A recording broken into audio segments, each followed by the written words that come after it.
Salam sejahtera Malaysia, denyut nadi suara rakyat bergema di channel ini. Soalan demi soalan tentang PAS. PAS di mana waktu ini? Waktu kejadian ini berlaku, PAS di mana? Ini terbaru. PAS pergi mana? Masa rumah penduduk jalan atas Paloh kena roboh. Sekali lagi soalan dia. Masa rumah penduduk kampung jalan atas Paloh dirobohkan oleh rejim, Tuan Haji ada di mana? PAS pergi mana? Masa rumah penduduk jalan atas Paloh kena roboh. Ini netizen punya persoalan. 5 Jun 2024 di Harapan Daily. Berikutan perobohan rumah di Kampung Sri Makmur di Gombak yang menyaksikan pembangkang begitu gairah. Begitu gairah bersuara. Pengguna media sosial bertanya, di mana pula suara blok itu? Ketika penduduk jalan atas Paloh di Kota Baru mengalami nasib yang sama. Jika dibandingkan penduduk di atas jalan atas Paloh yang rumahnya diroboh waktu itu adalah rakyat Kelantan sendiri. Waktu rakyat sendiri kena, di mana PAS? Waktu di Gombak pula, Gombak ni kalau saya tidak silap di negeri Selangor. Waktu di Kampung Sri Makmur di Gombak, bukan main lagi bersuara. Tapi penduduk di jalan atas Paloh di Kelantan waktu itu di mana? Namun di Kampung Sri Makmur, kawasan itu sudah dikuasai oleh kumpulan warga asing. Maka dengan itu, Kerajaan Selangor di bawah Datuk Seri Amiruddin Syahri telah memberikan pampasan dan penempatan semula kepada penduduk asal saja. Exco Kelantan Hilmi Abdullah ketika sidang DUN Negeri pada Mac tahun ini pernah berkata, mengikut undang-undang, semua penduduk setinggan yang duduk di tanah milik kerajaan tidak layak menerima sebarang pampasan. Wah! Rasanya PAS sudah lupa tentang perkara ini. Cuba tanya balik Exco kerajaan ini. Cuba tanya balik, pergilah tanya balik. Kalau lah masih ingat, jangan pula macam Mahathir kan, Mahathir mudah lupa. Sudah tua bah. Janganlah marah-marah dia. Exco Kelantan. Cuba tanya Exco Kelantan ini. Nama dia Hilmi Abdullah. Ketika dalam sidang DUN Negeri pada Mac tahun ini, dia pernah berkata, mengikut undang-undang, semua penduduk setinggan yang duduk di tanah milik kerajaan tidak layak menerima sebarang pampasan. Justru warganet mempersoal mengapa pembangkang, terutamanya PAS tiba-tiba beria-ia sangat mahu dilihat juara dalam soal Kampung Sri Makmur. Sedangkan kumpulan itu juga yang mengabaikan penduduk kampung atas Jalan Paloh. Yang dekat Kelantan tu sah-sah orang Kelantan, tapi kena hambat juga. Yang dekat Selangor ni sah-sah majoriti bukan orang asal Selangor. Logik juga kena hambat. Komen pengguna X. Serangan balas netizen terhadap PAS berikutan Ketua Pemuda PAS Selangor, Muhammad Sukri Omar terus membangkitkan soal Al-Quran yang didakwanya tertimbus di bawah runtuhan rumah di Kampung Sri Makmur. Menurut mereka, PAS cuba mengalihkan isu sebenar, menggunakan isu Al-Quran untuk menyerang kerajaan. Untuk rekod, perobohan rumah di Kampung Sri Makmur dilakukan selepas banyak peluang telah diberikan kepada penduduk kampung berkenaan sejak 3 tahun yang lalu.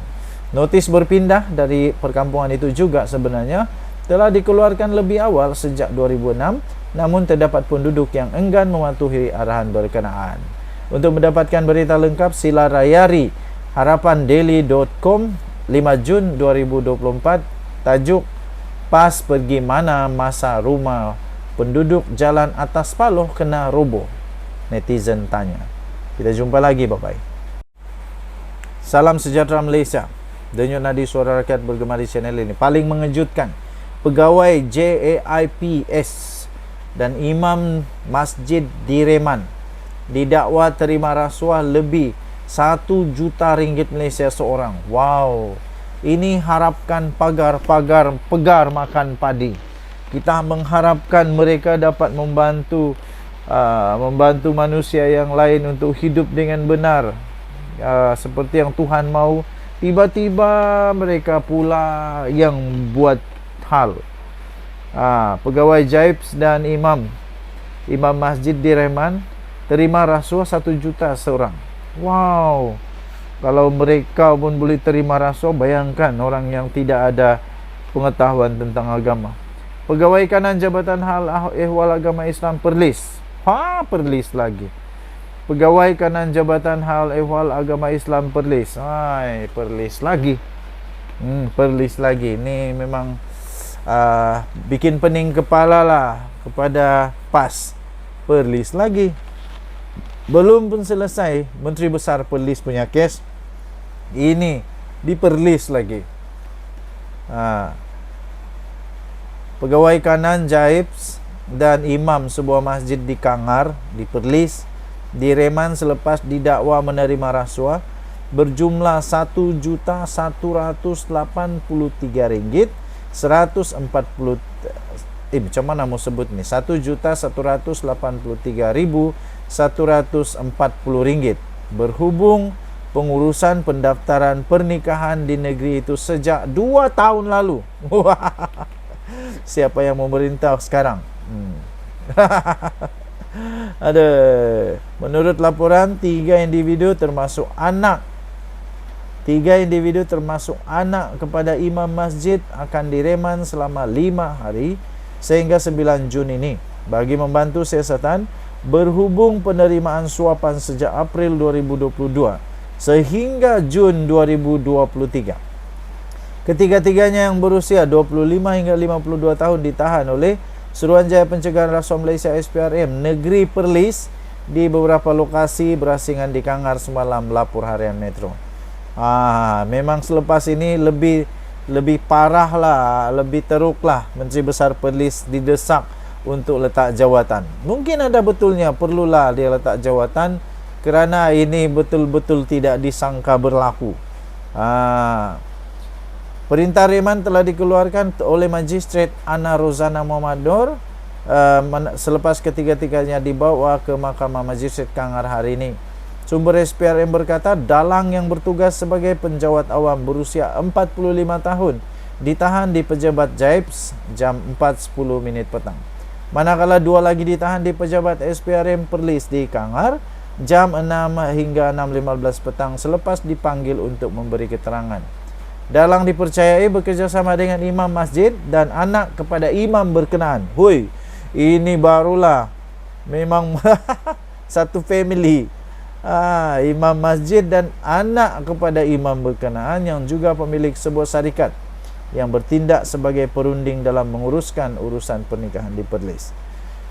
Siasatan awal kita pada waktu ini mendapati bagi setiap permohonan nikah, terutama untuk pasangan yang bernikah di Thailand dan mahu mendaftarkan pernikahannya itu semula di negara ini, mereka akan berhubung dengan syarikat yang menguruskan pernikahan ini yang dimiliki oleh anak kepada imam masjid itu. Syarikat itu beroperasi di Kangar, kemudian akan meminta pasangan yang mahu mendaftarkan pernikahan itu bayaran sekitar RM5.000 sebagai wang pendaftaran pernikahan berkenaan. Katanya ketika ditemui di pekarangan kompleks Mahkamah Kangar.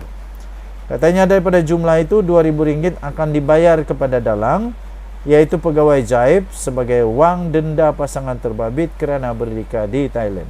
Bakinya dibagikan sesama mereka bertiga. Ketiga-tiganya disyaki terlibat dalam urusan pendaftaran pernikahan yang tidak mengikut prosedur yang ditetapkan, seperti pasangan tidak bermastautin mengikut tempo seperti sepatutnya. Siasatan turut mendapati terdapat juga kesalahan, pasangan tidak hadir dan tidak dicatatkan dalam buku daftar pernikahan selain tidak melalui mahkamah syariah. Badan muka. Harap-harap tidak ada lagi lah macam ni. Tidak ada lagi. Dan jadi Suara Rakyat bergema di channel ini. Jangan lupa tekan butang subscribe, like dan share. Untuk mendapatkan berita lengkap ini sila layari harapandaily.com. 5 Jun 2024, pegawai Jaibs Imam Masjid di Reman didakwa terima rasuah lebih RM1 juta seorang. Kita jumpa lagi, bye-bye.